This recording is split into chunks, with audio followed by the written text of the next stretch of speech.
Alright guys, into this video I'm going to create a selection of these ores here.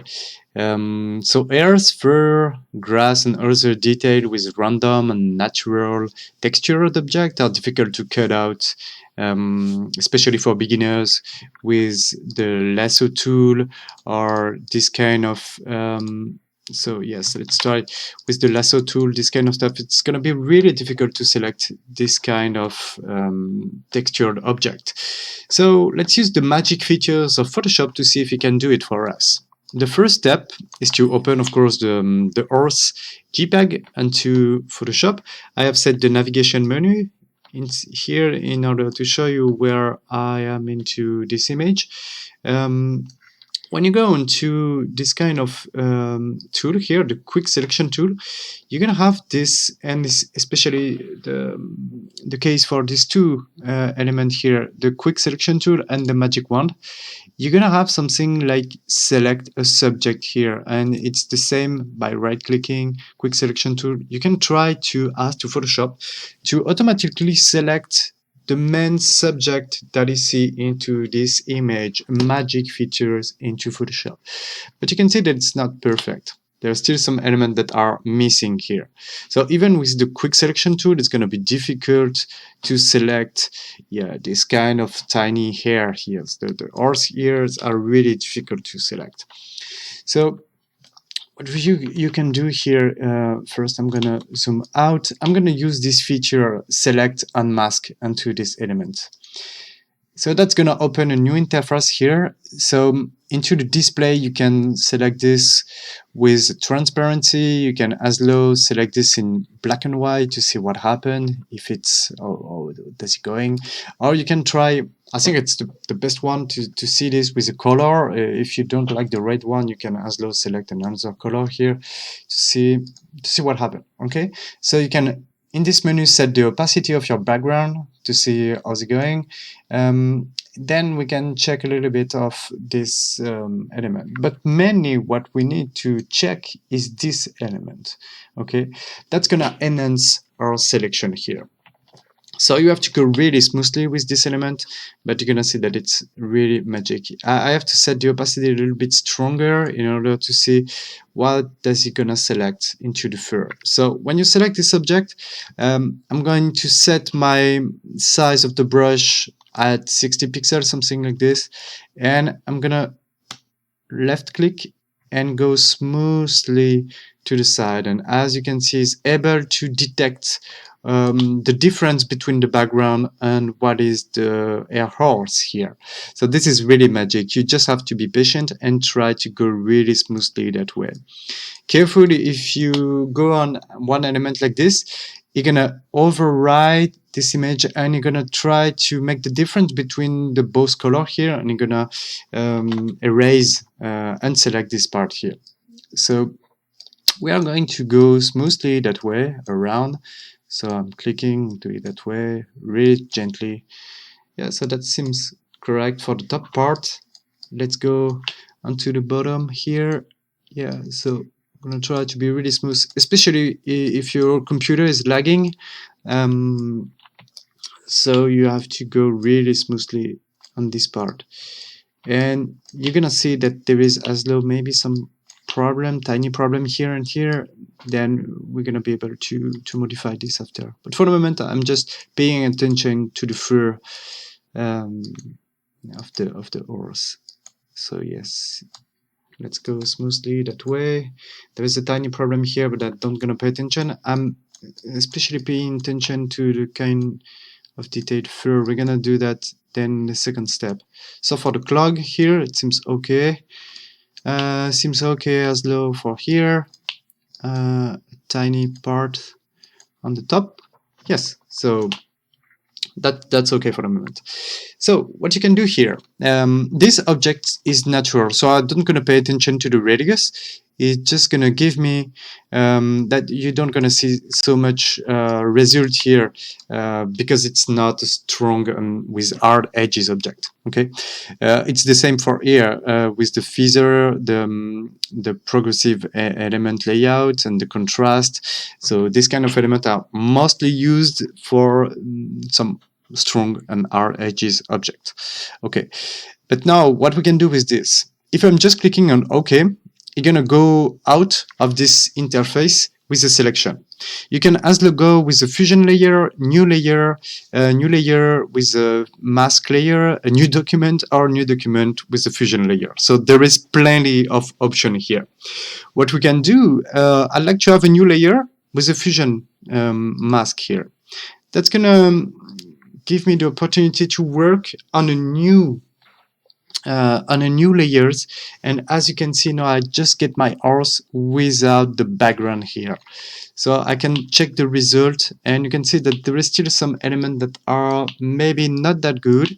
So if you want to enhance this element, you can go back and click on select Unmask, and you can as low hold Alt in order to say, okay, I want a little bit less of this part here, or you can add a little bit of this element, and you're gonna see how does it goes here. Okay, so I was just paying attention to this element. Yes, okay, let's go back.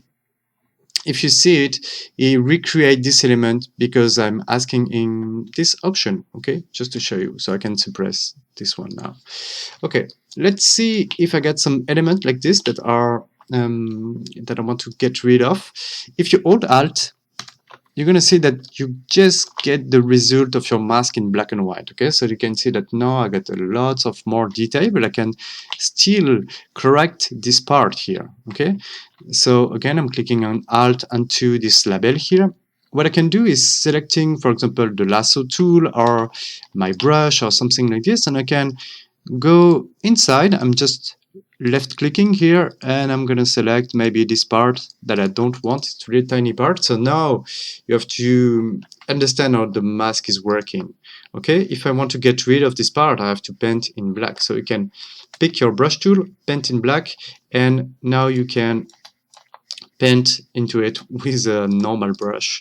Okay, so as you can see, that disappeared totally. If I'm going back, yeah, you can see that it's totally okay. What I can do here is as low, maybe you get rid of some parts. Okay, so it seems like it to go really straight here. Okay, so you can go that way, and we're gonna see after that we can even replace this gray part with something else, but for the moment that's quite okay. Now what we are going to do, I'm gonna get rid of this element. We are going to erase the horse on this part with another special feature of Photoshop that is called content aware. So the content aware element is just something that allows you to define a zone like this and say to Photoshop, okay, you're going to try to replace this zone with something else, with what you see just behind this subject. Okay, so we're going to try to really, yep, you see I can go really quick, really hard on this element. So now I get my active selection, and now you can go to edit and fill, or you can press the shortcut Shift plus F5 on your keyboard. Here you got a drop-down menu, and I want to go with content aware element. Okay, so you're gonna let this option like this, and you're gonna say okay, just to see what happened.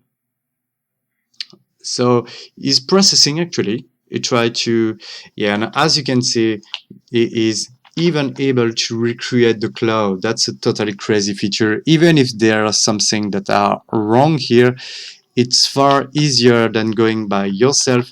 I'm just showing you. I'm gonna just duplicate my background here in order to have a copy if something gets wrong. But if I want to go for myself, I had to use the stem tool in order to do that my own way. It's still possible if you are more experimented user, but that could be difficult, okay? Because for example, if you try to recreate the cloud here, I think the better way to go is to use a mix of the technique of this element, okay? Because you really have to pay attention. For example, oh boom, there is something that shift, okay? So yep, let's try to redo the content aware element. I'm picking a selection with the lasso tool, pressing L, just clicking, spam clicking, and double clicking to finish my selection.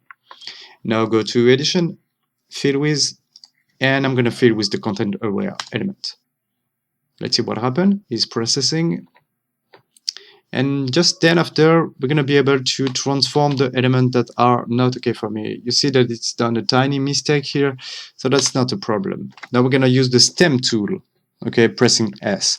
The stem tool allows you to duplicate something, and for example, you're going to hold Alt, click here, and as you're going to see, you're going to replace the element where you want to set this element. Let's see what happened with the horse. If I'm asking to pick this element, you have to check that you are on all the layer select. You can create a new layer and begin to recreate another horse here. Okay, so as you can see, just recreate this with the stem tool, or you can recreate a lots of elements. If I just re-click here, you're gonna, yep, you can create a lots of weird stuff here. Okay, but it's just to show you how it's work.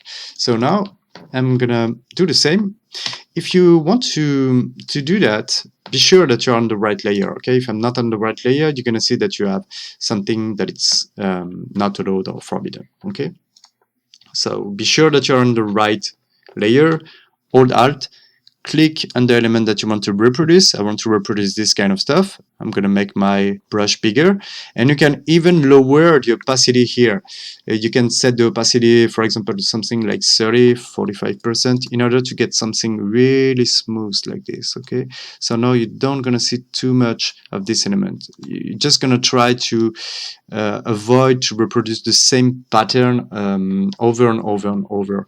But here, that's going to be another case. I'm gonna try to reproduce the line here. So there is multiple way to do it, but I'm just gonna pick this part because this seems clean and interesting to reproduce here. So I'm holding Alt, click here, and I'm gonna go here, set my opacity level to 100%, maybe make it bigger a little bit. So now I'm okay to begin to click and to reproduce this zone here. Okay, so as you can see, it's not perfect. Just showing you that quickly, but that's make the work.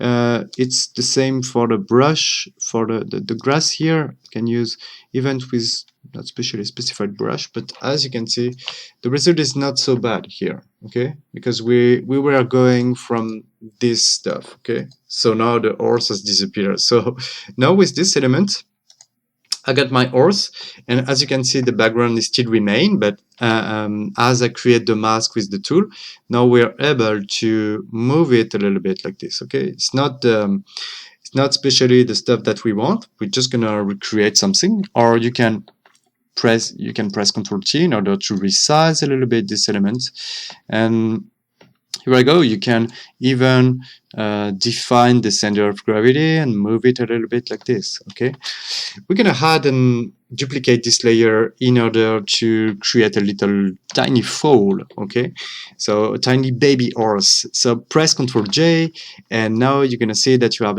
another horse here. Press Ctrl T, hold Alt, and then boom, here we go. I got another tiny horse here.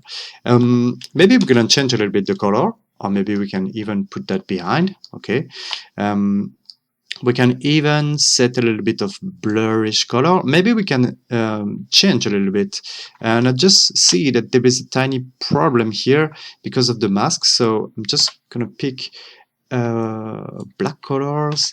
Yeah, pressing X to change the color here. I'm just gonna paint over here to don't see the limit of the document. Okay, it's nearly non-visible, but I can see it on my computer, so I'm just erasing this part here. That was saying, okay. So maybe our tiny horse like this is a little bit more wild than its mother. So maybe we can try to put it in a more, in a different stance. And you can even, there is an old feature in Photoshop that everyone's liking. It's called the pupet warp. So to use that, you just go to Edit and go to Define the pupet warp. Okay, so that's going to create something like a nest over your element. So just to show this kind of feature, you have to anchor the element that you want to move. So if you want to move the head like this, you see that it's missed some part here. So I have to anchor and to fix some part of the body here in order to tell to Photoshop, okay, this one don't gonna move anymore. Okay, so now I'm gonna be able to pick this element and make it move like this. Yeah, I'm happy. Okay, so what you can do as low, it's maybe move the clog and see what happened. I'm creating a new point, or you can hold Alt to suppress this point, just to say that, okay, this one's going to move in this part, for example, on the other way, something like this. Okay, don't go too hard with this element because you're going to stretch a little bit the pixel, but you can do some several fun stuff with it. Okay, so I'm okay with this. Is going to look for something. Okay, you really have to go on to the point. If you don't, you're gonna have a error message like I do. That's okay. Just enter when you're doing, and if you press Ctrl Z, you can see what we go before and what we get. Just up. Yep. So as you can see, you can go back and forth pressing Ctrl Z and Ctrl Shift Z in order to go back and forth. Okay, so now let's change the color a little bit of this tiny fall here. We are going to create a new adjustment layer with hue saturation here. So when you could change the tint here, but as you can see, it's applied to the wall element that are just under. So there is a tiny option here that say, okay, you're gonna put this element just on the one that it's under here. Okay, so this option, sorry, this one is for go back, and this one is to say that now the change of the color just going to be applied, as you can see, onto this horse now. Okay, so don't go too hard with the saturation. We're just going to change a little bit the element to make it, maybe to add some light on it or something like this. Okay, so here is the selection subject elements. So now you can go and create your own poster on your own element. Speaking about poster, we need to check the maximum resolution if you want to print this element. So you can go to image, size of the image, and I'm going to show you one of the tricks that I like. You're going to untick this option, okay? And then you're going to check this for the centimeters, and we're going to set the resolution to the maximum for the print, something like 300. And now we can see that the maximum size for a good resolution for this project is 21 by 13. Okay, I just tick off this option in order to set Photoshop, okay, don't try to work and to rearrange the pixels, that's all. So now that gives you just an idea. If I'm clicking OK, that doesn't change nothing, because finally when I'm doing this element size of the image, you see that the dimension, the initial dimension in pixel doesn't change. Okay, so this is it for a tiny horse. I think it's the time for him to go and have a little fun with his mother. Okay, hope you enjoy and see you later. Thanks.